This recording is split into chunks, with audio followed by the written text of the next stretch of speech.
How is the food on campus? It's not good. There's just no flavor.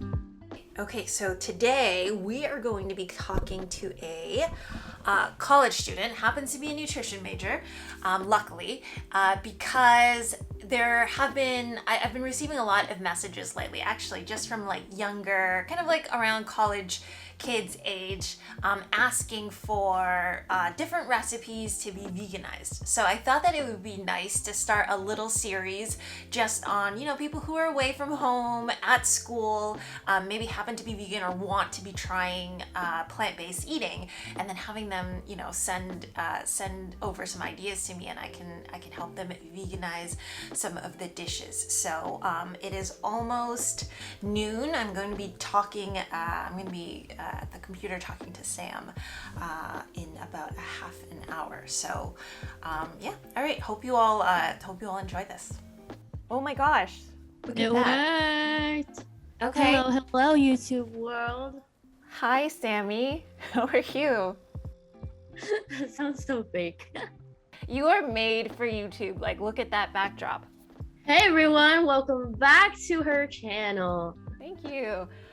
So, okay, well, Sam, for people who don't know you, where do you go? What college do you go to? What year you're in? What you're studying? I am a freshman at Syracuse University and I'm studying nutrition science. I think that's one of the reasons that I wanted you on the channel first, is because unlike I think a lot of like other college students, you're probably more in tune with like food, or at least like you care a little bit more about it than the average college freshman, I guess. Like, what do you think?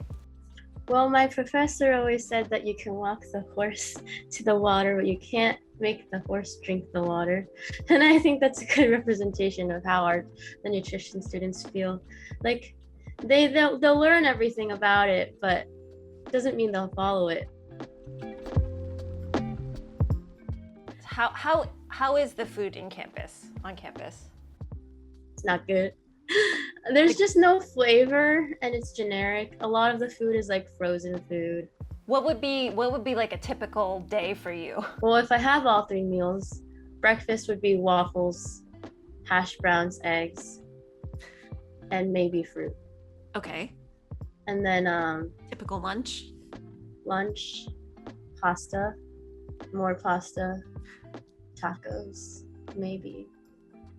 And it just depends because they have something different every day. Okay. And then dinner's kind of the same, honestly.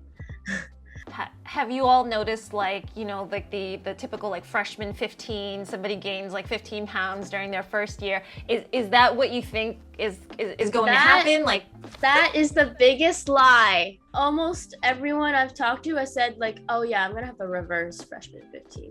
Cause like we eat less, like our schedules don't accommodate for our eating schedule because like we have weird blocks of time in between classes that's not enough to eat. Yeah. So then we just don't eat until after. And then it's like we have to overeat because like you're not supposed to skip meals, because if you skip meals, you overeat later. But then, well, you have to, because like every time we go to nutrition class, the professor's like, oh, what did you eat today? And then we all are like, we didn't eat.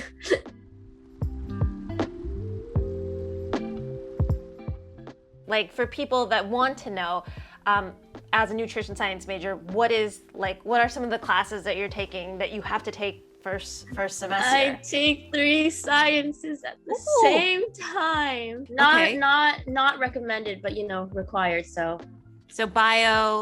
biology, general chemistry, and those are required for 2 semesters. So I have to take it next semester too, so a whole year. Because I know that you have a really tough schedule, but part of me is like, I'm glad, because later on when you actually go out, and become a nutritionist, and maybe you're gonna affect like how people eat and like, policy and stuff like that. Like, I want you to know your stuff. Oh, I take a nutrition class, of course. It's the general one that everyone has to take.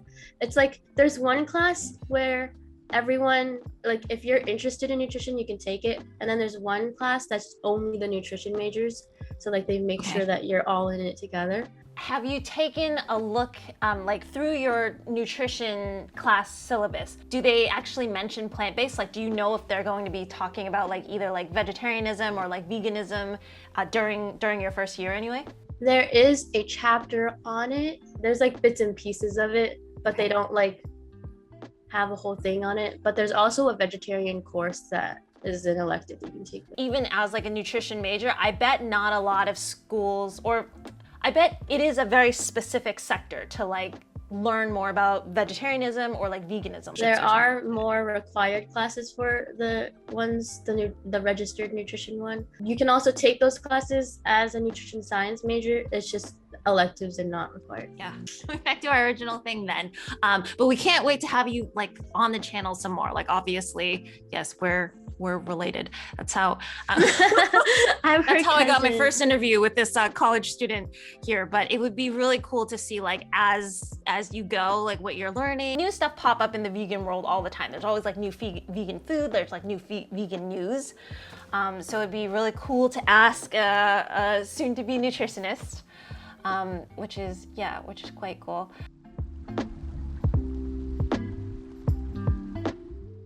Okay, let's go back. So you yourself, you were vegan for a little bit, vegetarian for a little bit.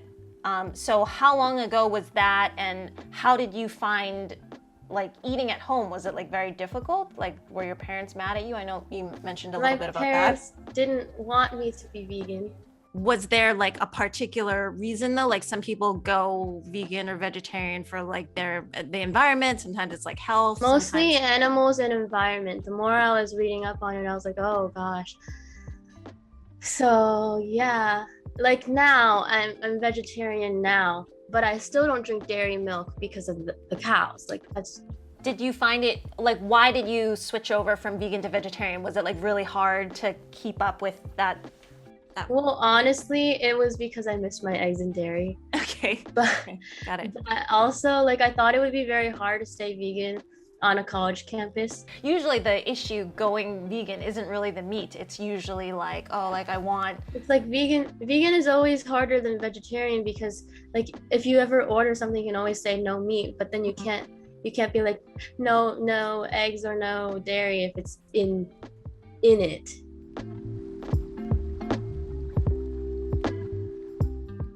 So before we head to the dish that you want to see veganized, what kinds of equipment do you have on campus? Because I don't want to veganize a dish for you and then have you not be able to make it because, you know, I have a kitchen and you might not. So sadly, yeah, I really wanted a communal kitchen, but they don't have them here. I have a kettle. I have a microwave, so I can make microwavable food. So you have a kettle and you have a microwave. Okay. This is gonna be highly difficult, but I'll find a way around the equipment and I'll try the best that I can. And if it doesn't work out, you're gonna have to find a communal kitchen. So now for the question, what is the dish that you would like to see me veganize that you'd like to try out yourself at school?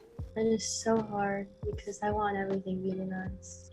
I mean, I love pasta. And I've had vegan pasta here, and I've had vegan tomato sauce pasta, but I haven't had vegan Alfredo pasta. Would you like a chicken Alfredo? Would you just like how to make the cheese sauce? Ooh, yes, both. The only really type of vegan meat that was really ever good in this dining hall or any dining hall is during Taco Tuesday, I saw these tempura tofus, and they're like they're shaped like meatballs, but they're not, obviously. I know what you can do, because if we wanted to make kind of like that chicken Alfredo or whatever, you could probably take a little something away from the dining hall. I know that you're not supposed to do that, but probably just add that to this Alfredo. Okay, cool, Sammy. I'm not gonna let you go yet, but I'm going to end it here with you guys. We're gonna head to the kitchen. We're gonna try to make Sam's Alfredo sauce, chicken Alfredo, and then hopefully maybe I'll send her the recipe, and if she ends up making it, maybe she can like send us a little clip or maybe take a little photo for us, all right? So thank you so much, Sam, for doing this interview with us, and then of course, like, we're looking forward to you being on the channel again and being our resident nutritionist incoming. So, all right, well, thank you, Sam. I will talk to you. Well, we're still going to be talking, but I'll start hanging out with you guys in the kitchen now.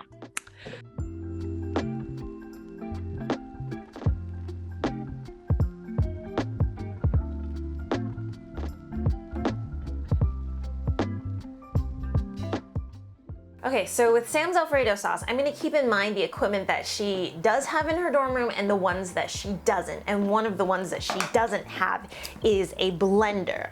But I will say this, if you all are interested in vegan food and cooking vegan for yourselves, one of the, I think the equipment that is most necessary in recipes is going to be a blender. So you don't have to invest in something that's like super expensive. You can just get one of those like really small ones that you'll use for a smoothie anyways, but it will definitely, sorry, some of the water is squirting out. It'll definitely be very, very useful for, I think, all vegan recipes. Normally for Alfredo recipes, you'll see a lot of stuff online that says use cashew nuts. Cashew nuts are actually really, really expensive for, I guess, the college budget or anybody's budget, because it's really hard to harvest and you have to like look into some fair trade issues with cashews. So the other thing on a more practical matter is that cashews you need a blender for. So what I'm going to recommend instead, and I'm going to put all of the recipe down below, is silken tofu. Okay, put that there. And so what you can do instead, I haven't really totally tried this out, but what you can do instead is in a bowl quite easily, okay, you can get this quite smooth.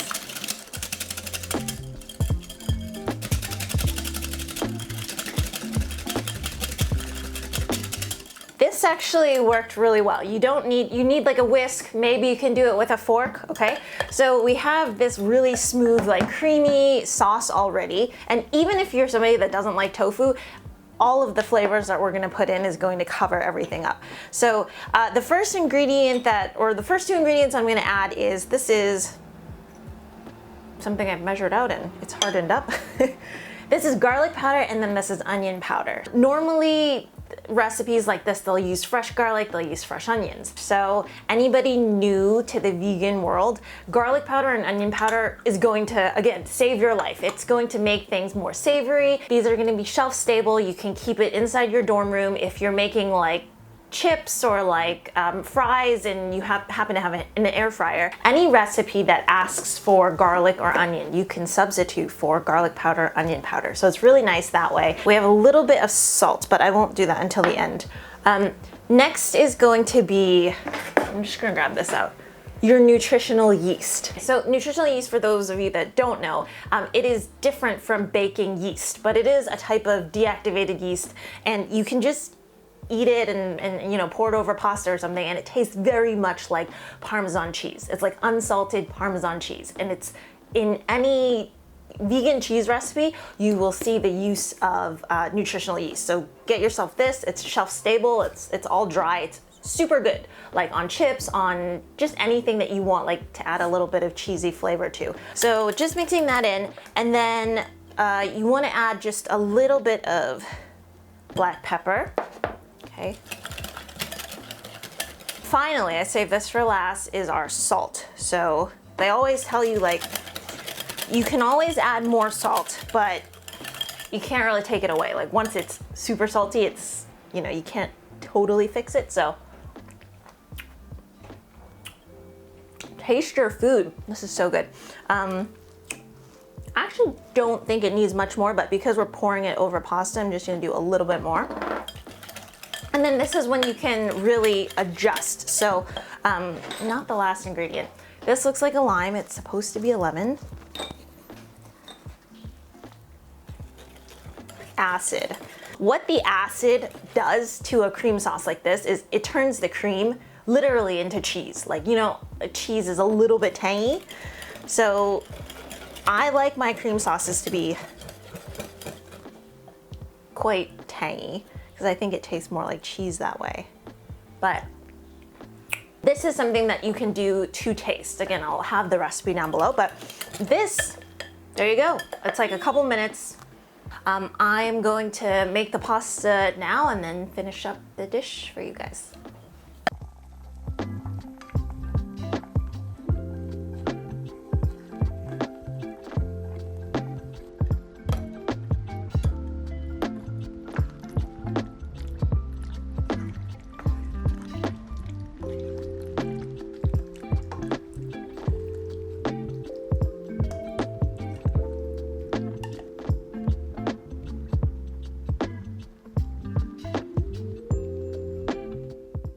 I paired it with broccoli, but again, like I told Sam, if you wanted to go to your dining hall to, you know, harvest some stuff, I think she said that she had like a really nice tofu tempura that they made, or if they have any like meat substitutes, you just go to your, you know, grocery store too. There's a ton of vegan meat substitutes, and then you just pour it, put it on top of this, and it's just like a really nice meal in general. But like, even if you don't, because we use the silken tofu, you have your protein in here already. You could also use like bean pasta. That's like really good protein as well. And then, you know, that's pretty much all that you need. Okay, so yeah, that's it for me. If you happen to be a college student, if you happen to be a student, any type of student, and you want to see a particular recipe that you like veganized, definitely contact me. I'll put my contact information down below, and you can also like DM me as well, like on Instagram or something. Sam says still a lot of people use Snapchat, so I have a Snapchat account, but I don't use it that often. But I'll check it if you send stuff to me. So yep, that's it for today. Hope you all enjoyed, and I will see you all again next time, okay?